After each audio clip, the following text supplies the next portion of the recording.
며칠 전에 있었던 일입니다. 한 친구가 저에게 와서 누군지는 밝히지 않겠습니다. 알겠죠, 자기는. 네.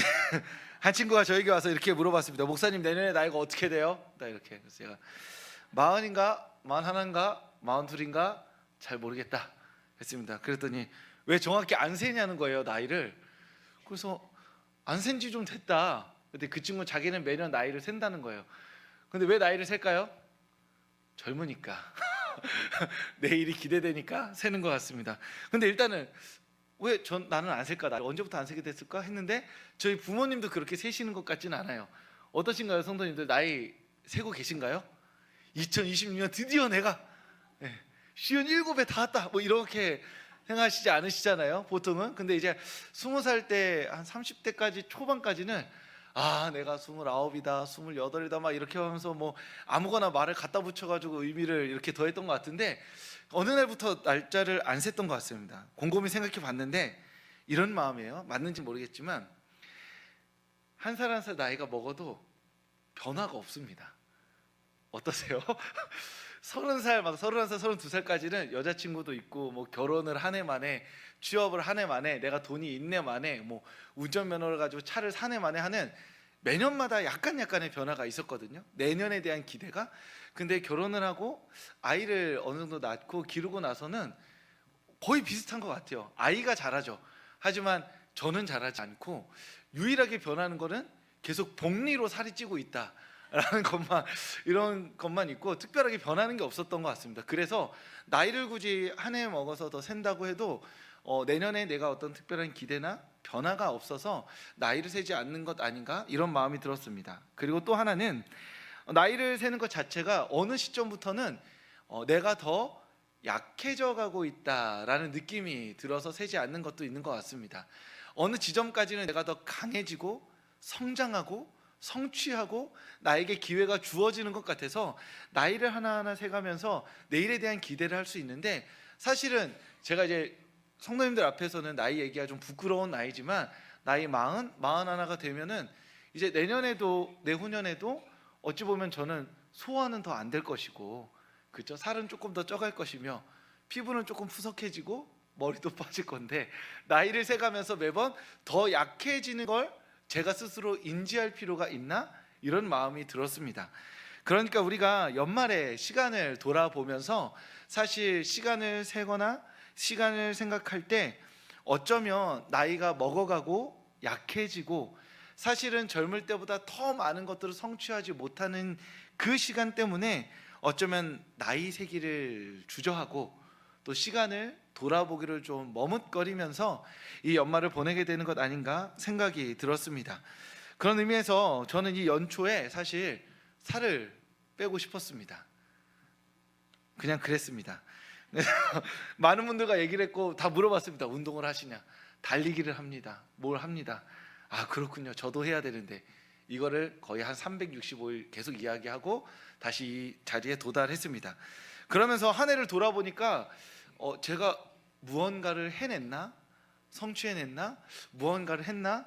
이런 생각이 들었습니다. 그러니까 내년을 생각하면 조금 약해지는 것 같아, 이런 마음이고, 이번 해를 돌아보면 내가 나름 여러 가지 꿈을 꾸고 해낸 것 같은데 사실 특별하게 제대로 한 거는 없는 것 같아서 또 돌아보기가 주저하는 시간이었던 거죠. 그런 의미에서 내년에는 그러면 성도님들 앞에서 살을 빼겠다 선언하고, 살을 안 빼면 치킨을 사자.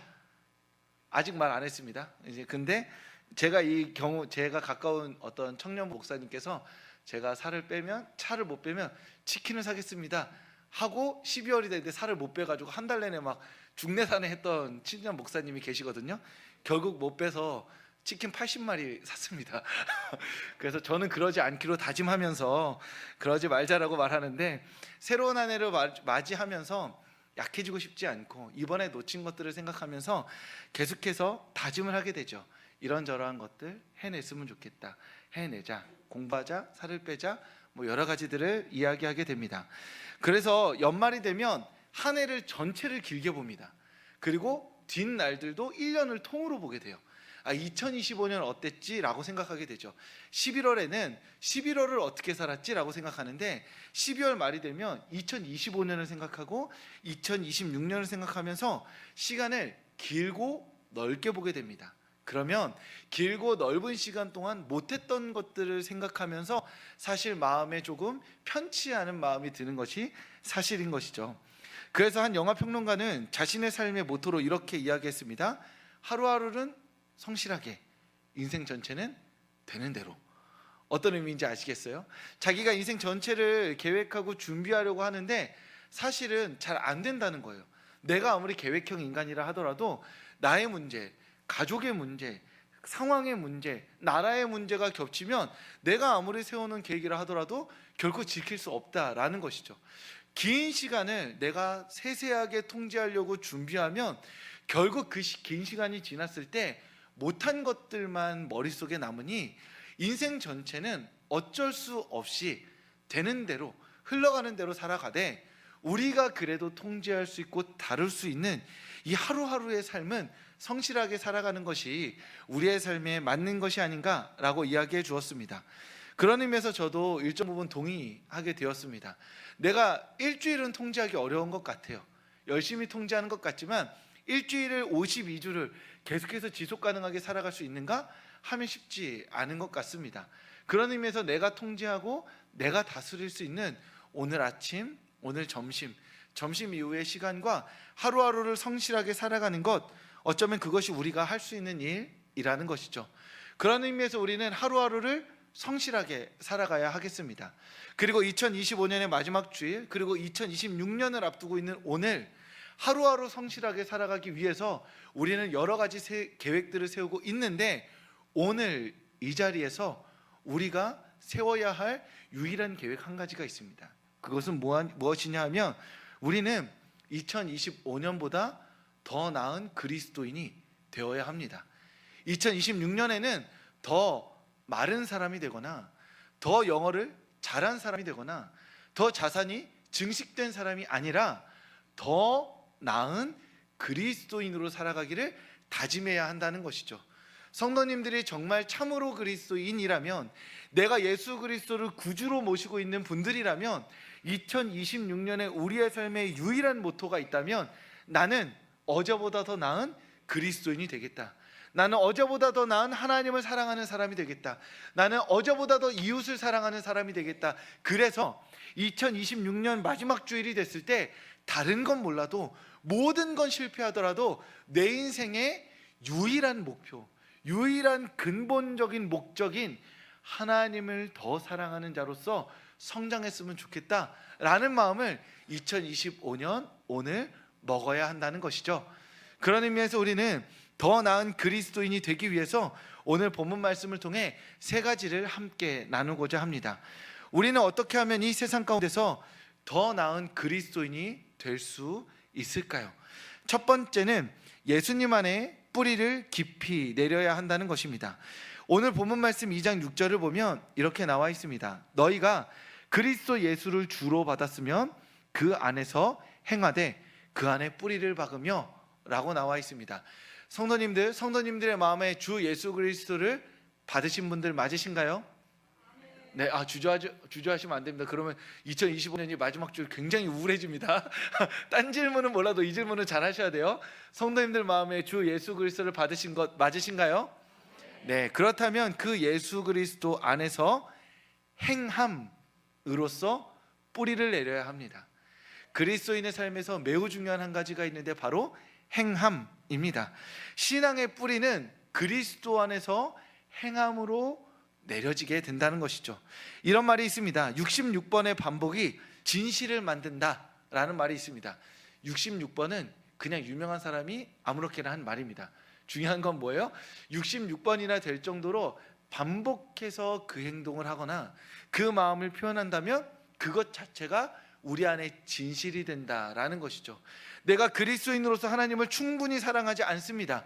그런데 1년에 단 한 번도 빠지지 않고 주일 예배를 나온 사람은 최소한 1년 중에 10번 빠진 사람보다 주님을 더 사랑한다고 말해도 될 수도 있지 않을까라고 말씀드린다는 것이죠.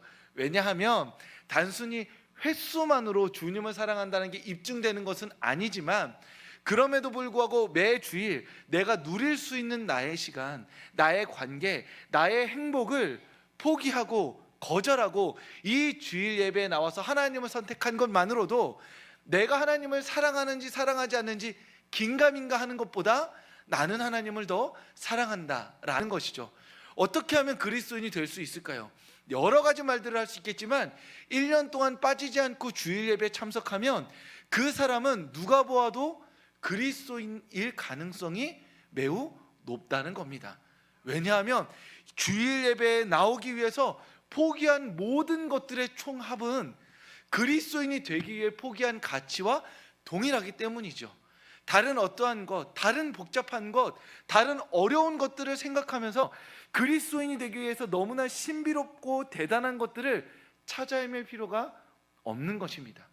매주일 한결같이 다른 어떠한 유혹과 약속과 가치들을 뒤로하고 이 주일 예배에 나와서 하나님의 말씀을 듣고 아멘으로 응답하며 그 말씀에 순종하며 살아가기를 다짐하는 이 자리에 나온 모든 성도님들이야말로 하나님 앞에서 그리스도인인 줄 믿습니다.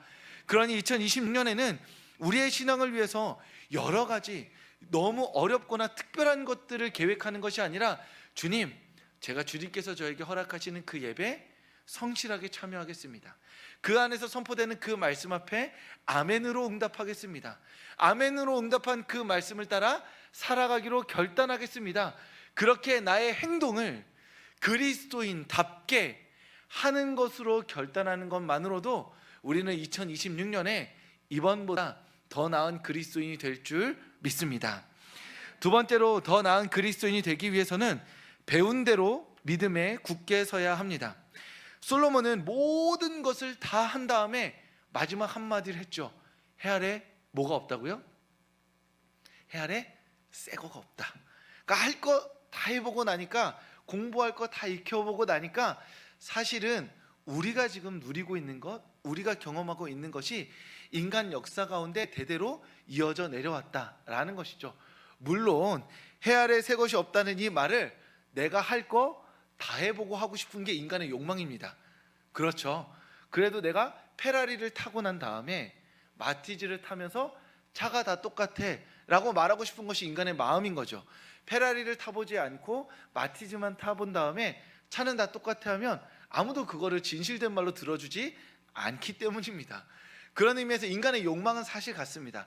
해 아래 새 것이 없다고 하더라도 모두 다 누려보고 싶고 모든 새로운 것에 도전해보고 싶다라는 것이죠. 신앙도 마찬가지입니다. 무언가 대단한 방법이 있다고 생각하는 것이 사실 우리이죠.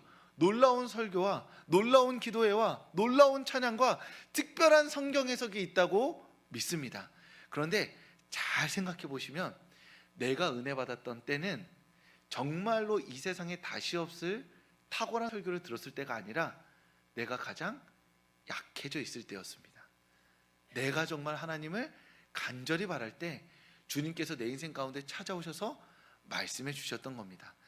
특별한 순간이, 특별한 사람이 있는 것이 아니라 가난해진 내 마음을 주님께서 긍휼히 여겨주시고 은혜를 베풀어 주셨던 것이죠. 그러니 우리가 찾아야 할 것은 특별한 어떤 순간과 상황이 아니라 내 가난해진 마음을 하나님의 말씀을 읽으며 그 안에 몰입하여서 주님께 마음을 드리는 것, 그것이 우리가 해야 되는 일인 겁니다.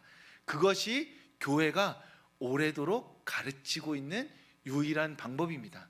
더 나은 그리스도인이 되기 위해서는 가난해진 나의 마음을 가지고 주님의 말씀을 읽고 주님 앞에 기도하며 눈물로 간구하는 것, 그것이면 충분합니다.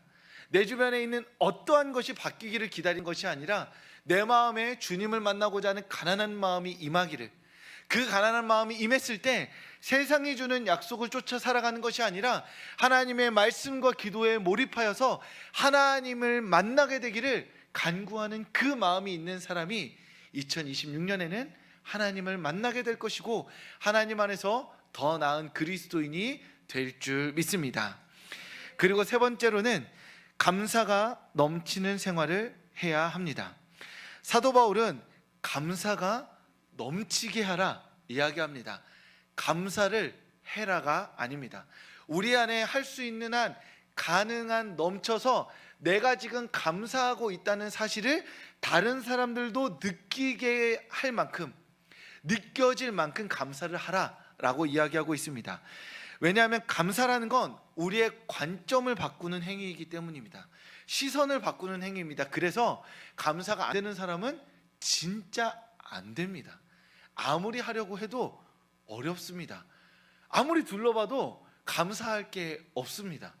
예를 들어서 오늘 이 자리에 앉아 있는데 좀 더운 것 같아요. 그런데 어떤 분들에게 여기서 자 오늘 먼저 감사합시다라고 말하면 히터가 나오게 해주심에 감사라고 하는 분이 있어요. 그런데 어떤 분은 뭐 그냥 뭐지 이렇게 히터가 나오는 거에 감사하지 않고 약간 더운데 온도가 잘 안 맞는데 이렇게 생각하는 분들이 있다는 거예요.